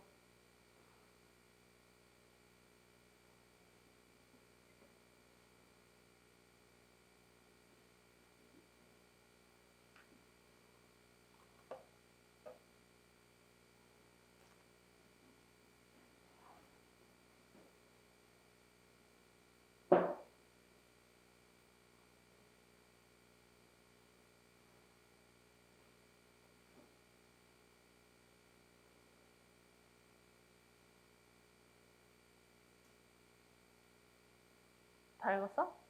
재현이도? 자, 중심 문장이 뭐야?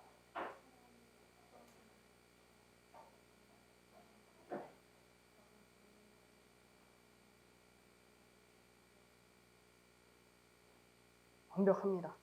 맞습니다. 이게 중심 문장이야.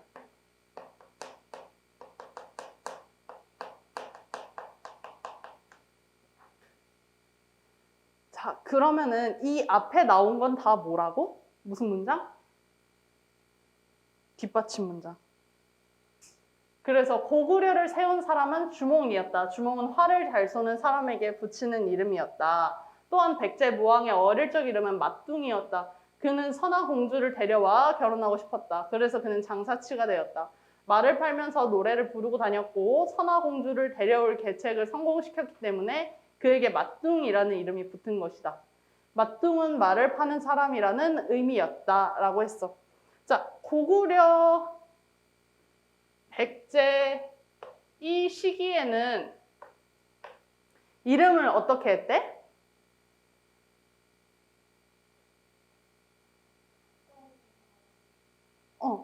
혹은 그 사람의 역할. 말을 파는 사람이었기 때문에 맞둥이라고 했고 활을 잘 쏘는 사람이었기 때문에 주몽이라는 이름을 부여를 한 거였어. 그러니까 이거는 뒷받침 문장 1번이지. 뒷받침 문장 1번 뭐라고 하냐면 역사적 인물의 이름 붙이기입니다.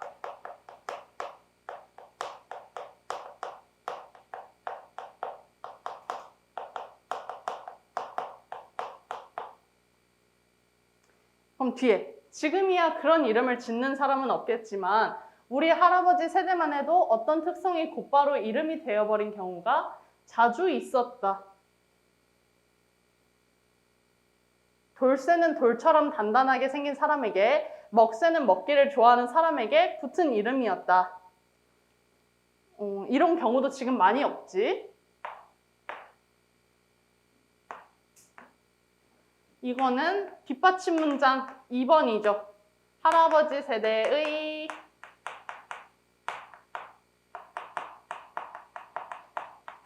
이름 붙이기.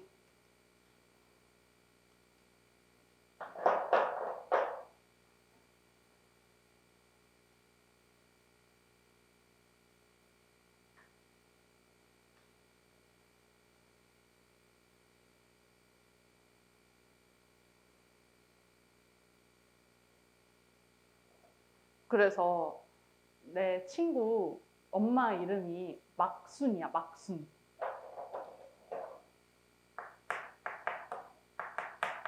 어머니 성이 뭐가 있겠지? 땡 막순님이신데 이름이 막순인 이유가 왜냐면 이 집에 자식이 9명이 있거든? 근데 이분이 막내 딸이야. 할아버지가 아들을 낳으려고 노력을 했는데 꼭 그런다? 아들을 낳으려고 하면 딸만 주구장창 나와. 그래서 얘가 제발 마지막 딸이기를 바라는 마음에서 마지막 순이라는 뜻이야. 얘 이상으로 이제 더 이상 딸이 안 났으면 하는. 근데 뭐 이 이후로는 결국 안 됐는데 결국 자매가 돼버렸어. 아들이 단 한 명도 없었어.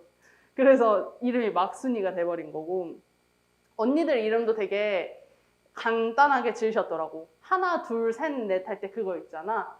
그 이름을 거기서 이제 한자를 따오거나 해서 이름에 1, 2, 3, 4 이렇게 부여를 했어.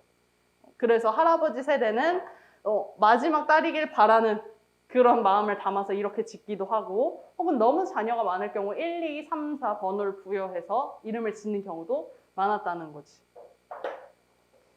근데 확실히 이름 하니까 생각나는데 나는 내 이름이 진짜 많아.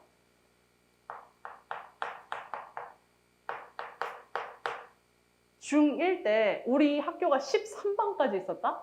너무 많잖아. 근데 13반이었는데 내가 12반이었어. 근데 10반, 11반, 12반, 13반이 다 김은지가 있었어.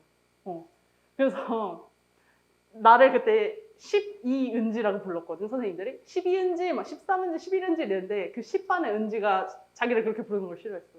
왜냐면 걔를 부르면 10은지 이래야 되는데 좀 욕 같다고 걔가 되게 싫어했거든. 그렇게 부르지 말아달라고. 근데 그래서 10반부터 13반까지 진짜 한 명씩 있을 정도로 이 이름이 굉장히 흔했고, 또 흔한 이름이 지현이, 뭐 은혜, 하은이도 진짜 흔했어. 은혜보단 하은이가 훨씬 흔했다. 연주, 이런 이름이 되게 간단한 이름이잖아. 쉬운 이름? 이런 이름이 진짜 많았어. 근데 확실히 이제 좀 세대가 변하면서 엄마들도 우리 엄마들보다 지금 너네 엄마가 훨씬 젊을 거 아니야. 그러니까 엄마들이 이제 뭐 인터넷 소설을 본 세대도 있을 거고, 그러면서 애들 이름이 휘황찬란해졌어. 지금 보면은 내가 전에 그 옛날에 알바를 했던 수학학원에서 거기 애들 이름이 너무 이쁜 거야. 효우, 소유리, 이런 이름이 많더라고. 그래서 오히려 이런 이름은 별로 없고 조금 효, 소유리 이런 이름이 많은데, 아니나 다를까 통계 자료를 봤는데 이런 이름이 진짜 1위부터 10위까지 차지하고 있는 거야. 오히려 저런 쉬운 이름보다는. 근데 요즘 트렌드는 또 뭐냐면, 이제 너네보다 약 16살 어린 애들이 태어나잖아. 그 애들의 이름 트렌드는 뭐냐면 제니. 영어와 함께 쓸 수 있는 이름. 그래서 그게 굉장히 세대별로 또 이름이 다 다르다. 언젠간 이제 우리도 여기 나올지도 모른다고. 영어권에서 사용할 수 있는 이름을 쓰기 위해 제니를 붙였다. 이렇게 할 수도 있어. 그래서 여기까지 뒷받침 문장이 다 나왔고, 마지막에 접속사 뭐 나왔어? 접속어? 결국이 나왔어. 결국은 내가 아까 뭐 한다 그랬지? 요약을 한다 그랬어요. 요약을 하기 때문에 앞이 중요하다, 뒤가 중요하다? 뒤가 중요하다. 그래서 뒤에가 중심 문장이 됐다. 그러면은 우리 얘를 통해서도 중심 문장을 파악할 수 있었죠? 그쵸? 자, 그럼 우리 2번 볼 건데 2번 잠깐 쉬었다 볼까? 잠깐 쉬었다 봅시다. 자, 이제 볼게요. 우리가 이제 한 문단 안에서 중심 문장과 뒷받침 문장을 찾았다면은 이제는 우리가 글을 봐야 되는 거잖아. 그렇기 때문에 문단과 문단 간의 관계를 파악을 할 줄 알아야 됩니다. 문단 간의 관계 파악하기. 그래서 우리가 문단이 중심 문장과 뒷받침 문장으로 구성된다고 했는데 이를 글에 적용해도 마찬가지입니다. 그래서 글의 내용은 주제를 효과적으로 전달하기 위해서 일정한 순서에 의해 전개되는데 중심 문단과 뒷받침 문단의 관계로 제시가 됩니다. 그래서 문장도 중심과 뒷받침 문장이 있다면 문단도 똑같이 중심 문단이 있고 뒷받침 문단이 있다는 거야. 그래서 뒷받침 문단은 중심 문단의 내용을 입증하거나 보완하고 강조하는 역할을 한다. 뒷받침 문장도 아까 좀 세세하게 특수한 진술로 이루어진다고 했잖아. 그렇기 때문에 입증, 보완, 강조 등의 역할을 한다. 중심 문단과 같은 주제를 묶일 수도 있고 문단의 성격에 따라 도입, 전제, 부연, 상술, 예시 문단 등으로 나뉜다. 우리 논술 쓸 때요. 서론, 본론, 결론 이렇게 썼잖아. 그럼 서론, 본론, 결론에서 중심 문단이 뭐야? 결론이지. 얘가 중심 문단이야. 그럼 나머지 얘네는 뭐야? 뒷받침 문단이야. 서론은 그럼 이 중에서 뭐겠어? 그쵸. 도입에 해당이 돼. 얘는 부연, 상술, 그리고 우리가 가장 많이 쓰는 예시가 있지. 이거를 토대로 해서 우리가 결론을 쓰는 게 최종 목적이잖아. 논술 같은 걸 할 때는. 그래서 이렇게 구분이 된다라는 거죠. 그러면 중심 문단이랑 뒷받침 문단은 어떻게 구별을 하냐면 문장 같은 경우에는 무엇이 무엇을 포괄하느냐에 따라서 나누었었잖아.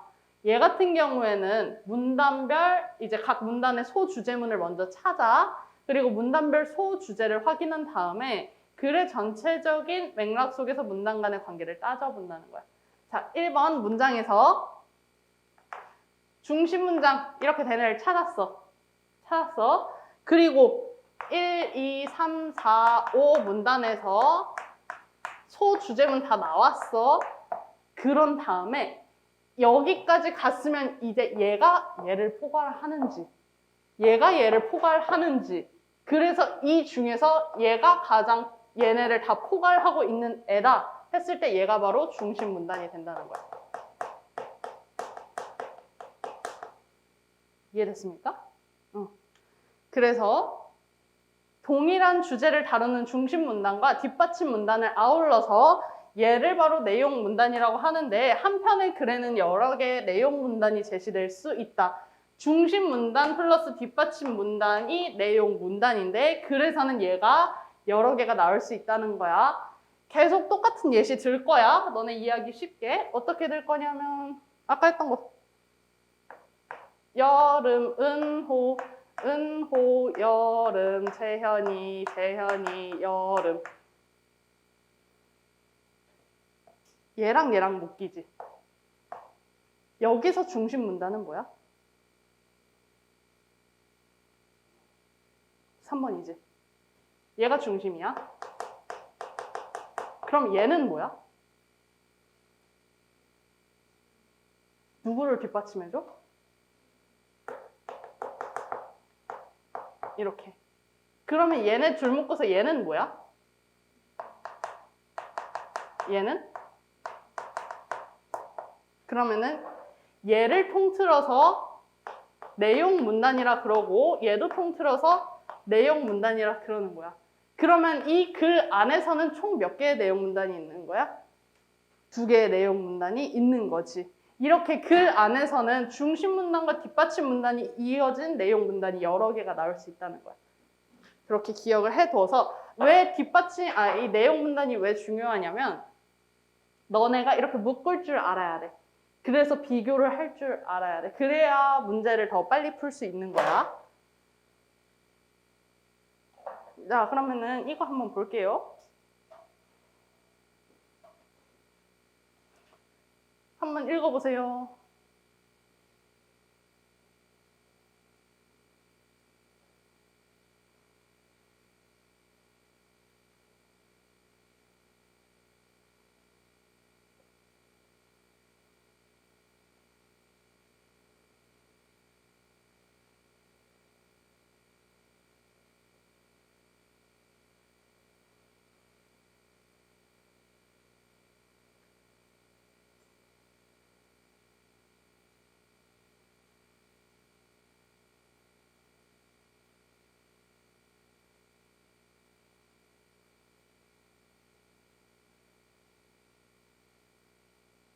자, 닮은 사람은 칠판 봅시다.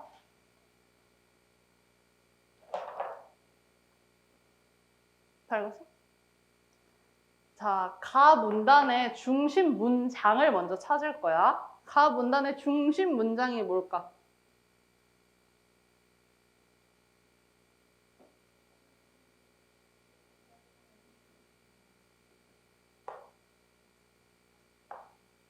그치. 얘가 중심 문장.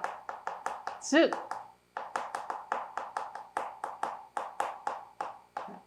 이 문단의 소주제문에 해당하게 되는 거야. 그리고 이 문단의 소주제가 바로 이 첫 번째 문장이 되는 거지. 공동체 삶의 양식이 변하면 이에 따라 이름 붙이는 관습도 함께 변화를 겪게 된다. 그러면서 뒷받침 문장들이 나와. 예시가 나오지. 우리의 경우는 어떠한가? 우리 주변에는 주몽, 마뚱, 돌쇠, 먹새 등과 같이 사람의 특성이나 역할을 표시하는 이름을 가진 사람은 드물다. 이러한 변화는 삶의 양식이 변하는 것과 굉장히 깊은 관련을 맺는다라고 했어.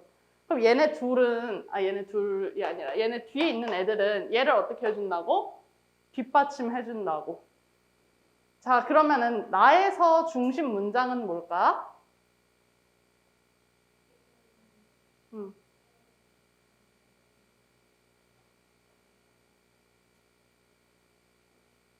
그쵸. 그 사람의 특징이나 역할에 상관없이 사회를 표시하는 관자를 중심으로 이름을 지었다가 되는 거겠지. 그래서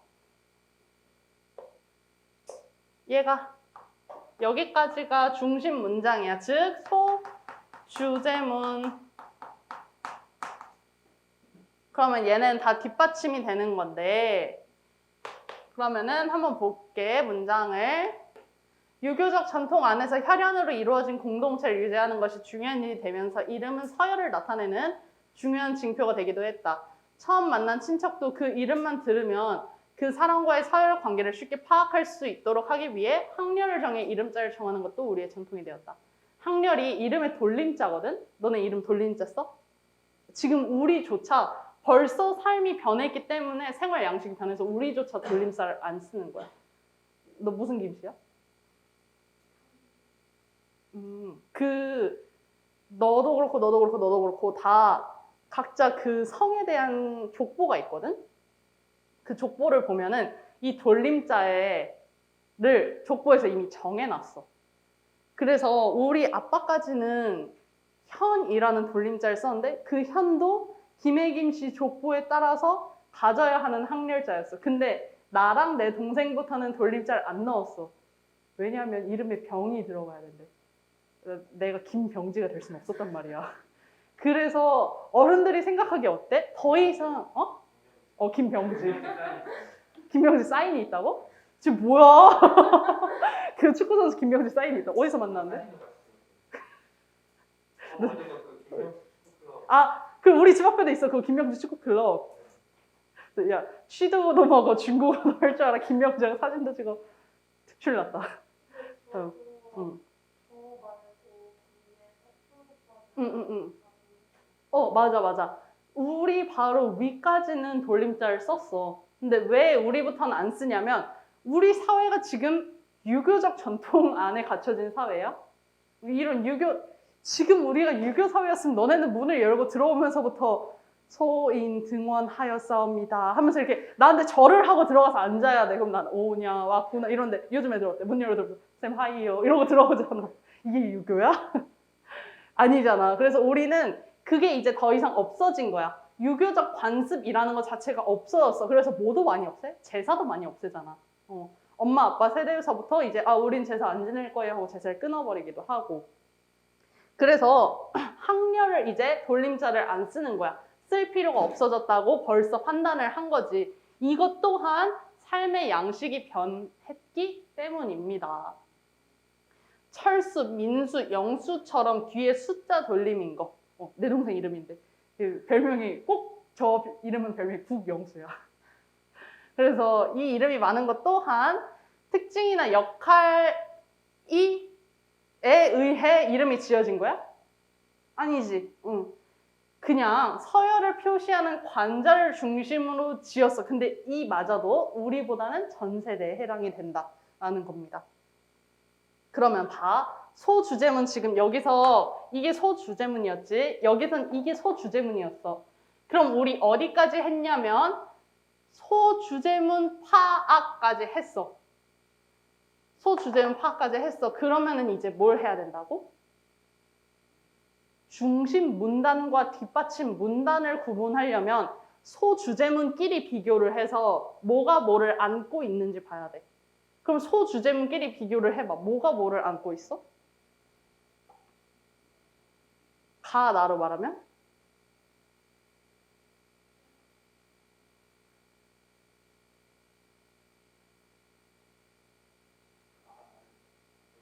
가가 나를 안고 있죠. 왜? 삶이 양식이 변하면 관습도 변화하잖아. 근데 지금은 어떻다고? 이러한 사회에서는, 그러니까 유교적 전통 사회에서는 서열을 표시하는 관자를 중심으로 했다라고 일종의 하나의 예시를 들어준 거잖아. 이 문단 자체가 유교적 전통의 예시였잖아. 그래서 이 문단을 얘가 안고 있기 때문에 얘가 중심 문단.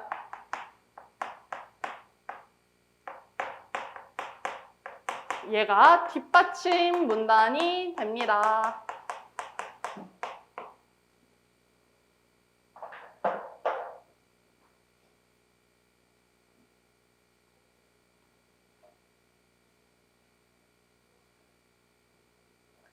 자, 그러면은 오늘 진도는 여기까지고요. 우리 531 프로젝트 한 번만 볼까, 이거? 자, 또 한번 차례를 펴서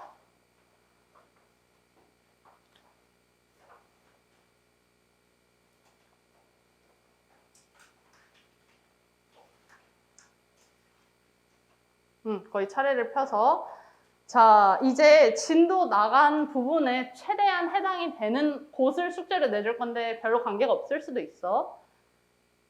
이번에는 4강과 12강을 숙제로 해올 겁니다. 거기 옆에 오늘 날짜 7월 17일 써주세요. 4강, 12강.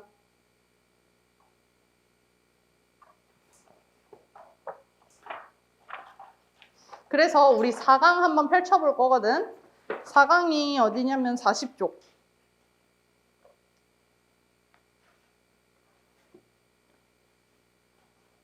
거기 보면은 흐름과 변화라고 되어 있고 개념 지금 설명이 되어 있지. 자, 개념 볼 필요 없고 너네가 봐야 되는 부분은 바로 어디냐? 그 밑에 구조 독해 예시를 보면서 지문에 독해 예시를 아주 상세히 적어놨거든? 이걸 너네가 따라가야 돼. 그냥 읽는 게 아니라 너네가 하는 것처럼 일일이 따라가야 돼. 따라가면서 이렇구나 저렇구나 느끼고 오른쪽 하단에 있는 개념 적용 문제를 풀면서 스스로 정리한 부분과 매칭을 해야 되고요. 뒤로 넘어가면 유사 문제로 다지기, 확장하기, 기출 문제 이렇게 나옵니다. 그리고 마지막에 어휘 조그만하게 있거든. 그래서 이 부분을 다 풀어오면 돼요. 그리고 다음 시간에 오면은 이 해당하는 부분 지문을 어려운 것만 뽑아서 내가 설명을 하고 수업을 시작할 겁니다.